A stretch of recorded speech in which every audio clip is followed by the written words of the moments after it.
Salut, bienvenue chez Irsil Botelba TV. Mbote na bandeko nyonso o balandaka biso. Mbote na batu nyonso oyo vraiment bozwaka tana bino pona kolanda Irsil Botelba TV.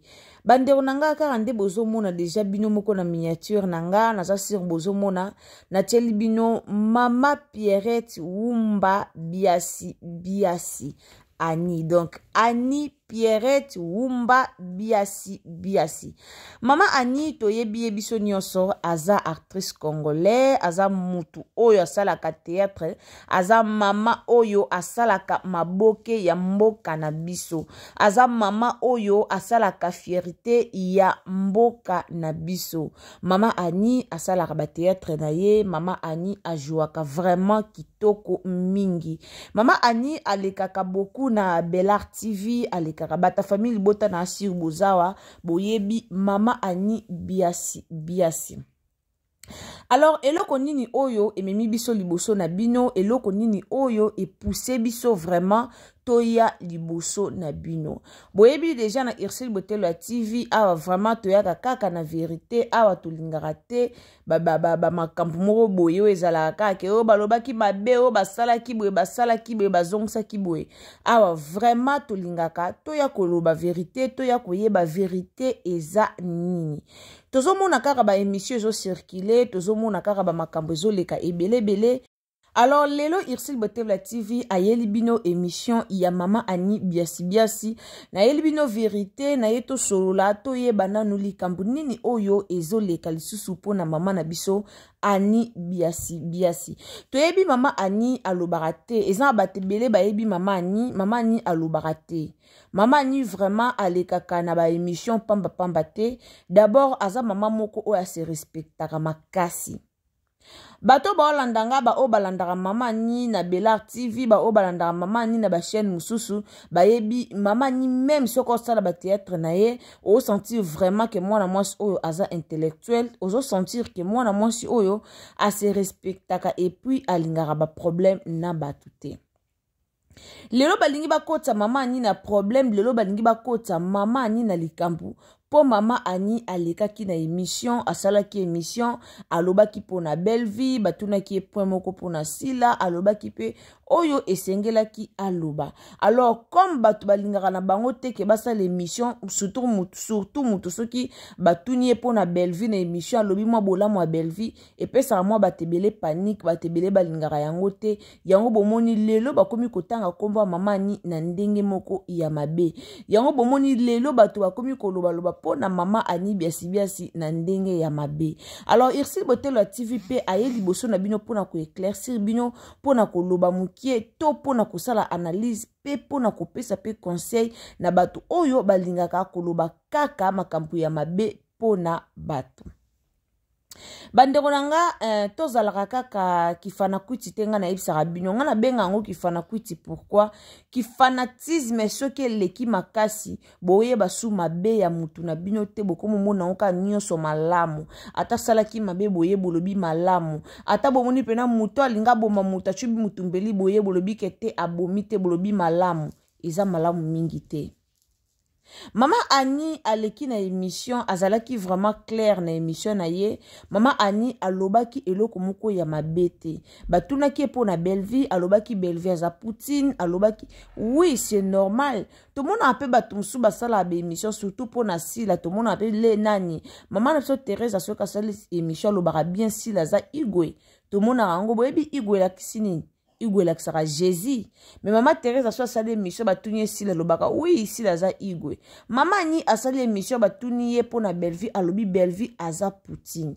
Alors ma beni oyo Mama Annie alobi oyo lelo Mama Annie a fingami, oyo lelo Mama Annie a koti ba miniature na ndenge moko ya malamu te. Ma beni ni oyo mwana mwasi oyo alobaki. Eza na moma moko esengaka te kaka toya komona makambo nyonso batu baoloba eza mabe. Ndeko nanga soko lingaka no mutu wana te, soit olingaka no mutu wana to pensaka na mutu wana te kotala ete. Boyebaki ke Mama Annie autaka na famille bota, et puis boyebaki bien ke Mama Annie asala théâtre mingi pa belle vie, Mama Annie boyebaki yango. Alors tant moni Mama Annie asala émission pour que pesa nango yo mutema passe te kolanda na yango te. Pour lelo et comment soki muta uti pa mama papa belle-vie a sali émission et créera problème. Et créera problème dans sens ni que nyonso o balobaka ata muta lobi ya mabete et koma kaka alobaki mabe. To utaki komona émission o mama Milo asalaki. Mama Milo asalaki émission alobaki ba propos na ye alobi oyo ye alingaka alobi ndenge ye amonaka mais ekreaki kaka toujours ba problème et là comment peuple congolais toyeba ate mutamta na ndenge na ya komonela mutamta na ndenge na ya kokanisa mutamta na ndenge na façon ya komona likambu na mutu ana ndenge na ye. Alors c'est que moi je comprends pas soki mutu aleki na émission et créer un problème. Tolo ba nyonso que les goûts et les couleurs ne se discutent jamais. Bandero nanga, ce que moni ke muto yo lingara na oyete, ata aleki, ata moni émission na ya sala ki leka na yo. Na place okota omona ke makamnyos muto na zolo ba aolo ba kamabe. Muto akolelo to koma omona muto akoleka sala émission alobi ndenge na ye ba tuni ye ba question à répondre selon ye. Mais ezaka na bato bakoya koloba et aloba ki mabe et fallait pas répondre bongo o fallait pas sala bongo siko a osala ndeti ndeni a osala ndeti ndeni. Imagine place osala pa mundele moko boy muto bandi ko pozo ba kesa sur mundele wana okumisa pa futa ka o salaire okumisa za mundele ya na sala pa na ye azaka bien azaka boy siko mama ni to batunie makampo na belle-vie alobi ke te belle-vie azaka bien azaboy azabo siko bolinga ki mama ni aloba ndeti likambu nini place wana aya ko finga belle-vie bolinga ki mama ni afinga belle-vie. Bande ko mama ni obozo mona aza mayele azaka vraiment mayele nga na félicitara ye makasi aza professeur atangisa na ina karande bozo mona ye mutu oyo eza na mayele bele eza vraiment na mayele bele aza mwasi moko aza mayele aza mwasi moko azaka courageuse aza mwasi moko ana ba qualité kati na ye okondima te azaka vraiment mwasi moko o asi respectaka makasi na mamba ba théâtre mama ni alekaka na ite na be émission pamba alekaka te et puis soka leki na émission o sentir na journaliste o azo poser ba question azo poser vraiment ba question moko sage po ayebi ke aza liboso ya mutu moko oyo aza na sagesse makasi. Alors tout tika akulukaka mwa bablo mo ba mike pona ko salir batu mususu ezara bien te. Alors ba famille libota nyonso en tout cas to sensibiliser batu sensibiliser vous pona ko voter maman na biso ani biasi yeyo bomoni numéro na yango wana 271 en tout cas to voter na ki député et osa malamu mingi batu ya boye batu ya mayele bwende to linga na mboka bata mayele boye vraiment aomuna na keso ki ba voter lelo ausala makambu ya malamu. Alors ba famille libota nyonso o lingaka mama ni o sepelaka na mama ni o sepelaka na ba théâtre na ye o sepelaka na façon na ye ya kozalela façon na ye ya ko réfléchir ata na théâtre to mona ka réflexion na ndenge zalaka soki ezake likambu vis-à-vis ya likambu to mona mama ni réflexion na ye ndenge ezalaka. Alors sensibiliser ba famille libota nyonso esika bozali zwa photo ya mama ni panza yango partout yebisa batutu ba voter 271 et aux malamu mingi en tout cas batu ba voter massivement et ça a vraiment honneur pour la famille Libota Mobimba et puis honneur pour la famille artistique Mobimba. Donc et ça vraiment honneur. Ba député ba postuler na bango ebele ba postuler ebele car en ndenge za surtout na ba député provincial ba postuler vraiment ebele na ba comédien. Alors to soutenir ba comédien mboka na biso to sunga bango pour que to koma pe na ba comédien na ba député. Bandero musu bazolo ba comédien bazaka bwebini bo kataso ba voter bango ba osala ka théâtre. Oui effectivement ba osala théâtre po eza musala na bango ki député tende kolongola ye na théâtre ki député tende komema ye musika ke asali sous théâtre te akosala théâtre akoleka sur scène akojouer a osala théâtre po eza musala na ye akokima musala na ye te akoboya pe kosala musala na ye te. Alors bande koto tikara makanisi wana ya mabi bande oto aimer vidéo s'il vous plaît. En tout cas s'il vous plaît la famille aimez vidéo soki eza mbala no mpe ya liboso otombe na Ursule Botelo ya TV kaka nde nayebisaka bino soki eza mbala liboso otrouve chaîne na biso kohésite te kosabone. En tout cas bosabone, bokommente, bolike, bopartage bavideo, nzambe alola akopambola bino. Donc abonnez-vous kaka ndenge toyebisaka bino. Bandeko moko totika koloba mabe po na bato esala bien te. Mutu loka mama nina lekane na TVT po finga. Nga na comprendre te pourquoi boko ta mama nina babuzoba ya basila sila Belvioni. Pourquoi boko ta mama ni? Po mama nina bongo alobela ne mambwana te. Na lekane na TVT to mona kote mo beba oloba to mona mama ni biasi sa leka ki aloba ki nanu aleka na TVT. En tout cas donc na ebite mama ni nanu alekate akoleka pete nanu pe aleka na TVT totikala komona ete ke aleka aya bandoloba kutu basala kiboye kutu sila kutu Belvi aleka kate mwa mwasi ya bato tango occasion pesa meli kaka ya koleka na TV ezaka ke a répondre na ba question o batuniye kande zaka question réponse. Donc azaki ka wana pona ko répondre na ba question o batuna kiye mais lolo bolingi bo traiter lokola mwasi moko boya mayele te bolingi bo traiter en tout cas moko ki fanatique oyo eza mabe ki fanatisme oyo eza mabe makasi eza mabe vraiment ba comédien bo sunga biso bosungaka biso penza botiko kabela batu ba mbongo pour que batu ba fingela bino batu ya malamu te botiko kabela batu ba mbongo pour que batu ba kotela kabino zana ba fan sincère ezala bien ke kozana ba fan mobo o ba kotela mutuka po mutapesa ke mbongo ba kotela ezala bien te. En tout cas bosungaka biso pona kote wana eza malamu mingi te. Mama ni azaka très sage, mama ni aza mama moko boy azaka mayele, mama ni aza mama moko boy o ase respectaka makasi, mama ni mama moko to bangaka eza na théâtre wana bayeba ke rôle ya buzoba ba opesa mama ni te. Mutu mo ba ponela ye voir même ba rôle ya opesa ye ba rôle nyonso ba pesa ka ba ponela ka ye o mona pena mutu obanga pese rôle mo boy o ko correspondre te na ye ba banga ko pese ba rôle na pese rôle mo ko correspondre te na bagage na ye aza bagage intellectuel e vanda nde bomona mama ni bwe. Alors batuloko ba mama ni a mérité te mutu mo ba utika est l'ouest nord sud aye abandi ko finga mama ni po sala ki émission po lobaki kombo a Belvi po lobaki Belvi Poutine po lobaki bwe peuple congolais ba motema mabe. En tout cas chaque photo yaka na ba régler liboso na bino tozala na posa ba comédien ba sangana to na posa union wana ya ba comédien mais lelo batu mingi ba kabola ba comédien apa ba fan eza bino bato boya opanza sango do biso ba panzi sango oyo tozo kabola ba comédien pe makasi santo yeba tozo kabola ba comédien to mona ngona monda ba comédien e na ba comédien musu moya pousa na pesa tande kone mbote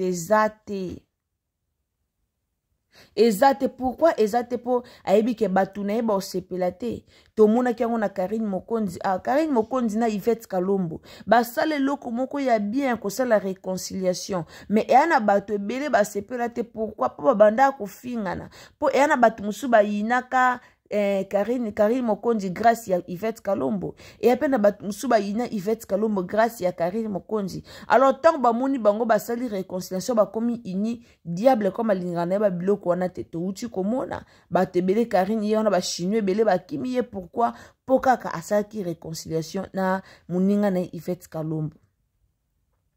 Baninga mabe eza ndermo na biso bapanzi sango o totia conflit tozokota confusion na monde ba star na biso o sale mission mo bo fingi olobi otomboli mutu muso fingi mutu mususu ale mutu wana pe na sia ya ignorance moya lobi susu ndeko na ezate moya pusa na pembeni ya ndeko na ezate moya place ndeko na za ye aya ezate.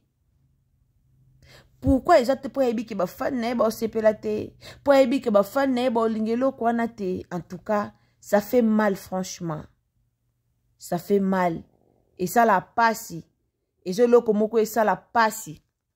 Et ça la passe.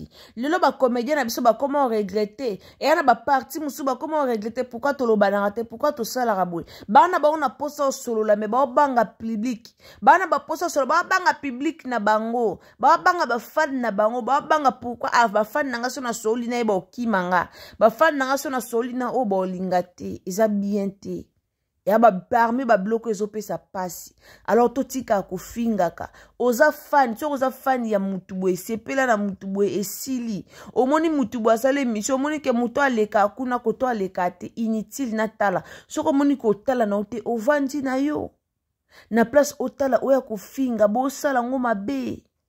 Bo finga batu musu ba finga kate. E ana mutu musu na alekane na TVT po finga. Mais boya bo finga mutongo ndeti ya bongo. Eza kitoko te, c'est pas gentil. Eza malamu te peuple congolais. To meka ko changer. Lelo bozi mama ni botie na ba miniature bo fingi fingi ye, bo lobi lobi, poka ka leka ki na TV, poka ka sala ki émission. Sko soki mama ni akote la ki ndeti ngambu wana, bolinga bo finga, bolinga bo finga te. Bolinga bo finga te.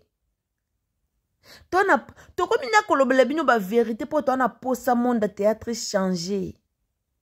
Tona posa respect. Moi minimum ya respect na ba comédien. Moi respect na ba comédien mboka na biso et ça la bien. Tozela kate ba comédien ba pays musu to betela bango maboko, to betela pe ya biso moko maboko. Lelo Bellevue sa musala kitoko zo monana. Lelo pe nzamba ko sunga pa kotiti na ba Netflix. Toko sepela nango to beteli nzambe maboko. Mais ça te ke totala ka misala ya ba Nigérian de to sepela nango. Iza malamu te. En tout cas, batu nyonso, obozo panza komba mamani, na sango na ndenga mabe, obozo loba na ndenga mabe po aleka kasala ki émission. En tout cas, to meka mpe ko doser, ceux qui osaka na compréhension te bandela kota l'émission wana, za na compréhension bien, comprendre pene émission wana très bien. Bandela ngo tala ngo za na compréhension, o mona ke mamani alobi mabete azana ye na raison ya koloba.